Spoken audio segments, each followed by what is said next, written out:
I am second shift supervisor at Trico Specialty Films.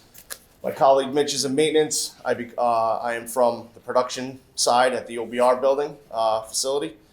And I was tasked, my project, with creating a quick startup guide for one of our sub-slitters. And I figured I would just give you a little description of what the sub-slitter is. We orient and make film in large rolls. We slit them down, basically cut them down into shorter rolls. And if a customer needs them to be even smaller than what we cut them into, we send them to a sub-slitter, which cuts them down even more.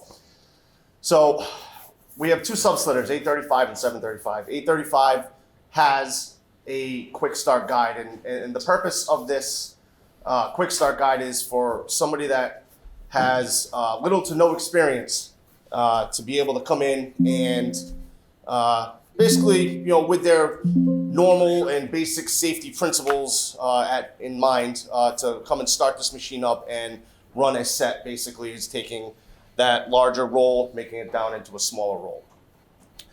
So I have little to no experience with this. My area of expertise is in production. We make the film, wind it into the big rolls, and deal with any issues that may come along with that.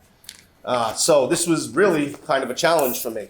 So this particular machine doesn't run a lot on my shift. It runs more on first shift. But if there is material to run, which there is now, it does run. So I was able to get a lot of decent, advice, and went step by step, basically, with one of our more experienced operators with this machine.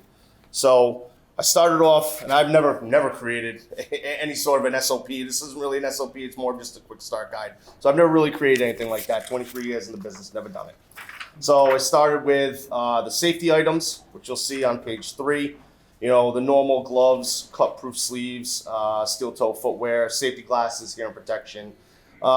Just be aware of your surroundings. It gets tight in there. There's a lot of objects that you can run into, bang your knee. There's a pole that we probably need to paint a little red so you don't run into it. And then basically while working around any blades, we need to wear cut-proof gloves and cut-proof sleeves. So, minimize the risk of cutting yourself and doing some real damage. And so I took one of the operators and I went step by step, starting with the back of the machine, how we load the roll that needs to be slit onto the machine. And he took me step by step, put it on a crane, we put it into a shaft, on a core chuck, and then we slide it in on the other one. And then basically we take the old film, splice it on, and